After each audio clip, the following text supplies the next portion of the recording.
In this video, you'll learn how to generate presentation slides with Gemini AI in Google Slides in just a few minutes, so you can create professional decks faster than ever.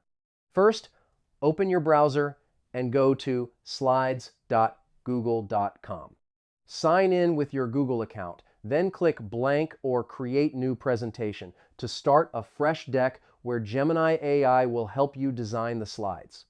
Next, make sure Gemini AI is enabled. You'll need a Google Workspace account with the AI features activated or a personal account with access to Gemini features. Look for the Gemini icon in your sidebar. Now, click on the Gemini icon, usually located in the top right corner. A panel will appear asking you what you want to create.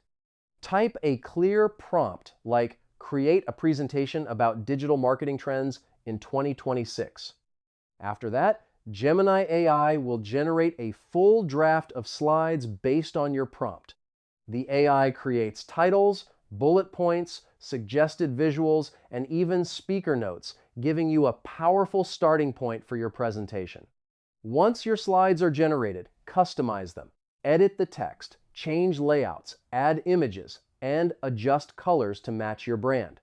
Gemini AI will also suggest improvements, helping you refine the presentation for maximum impact.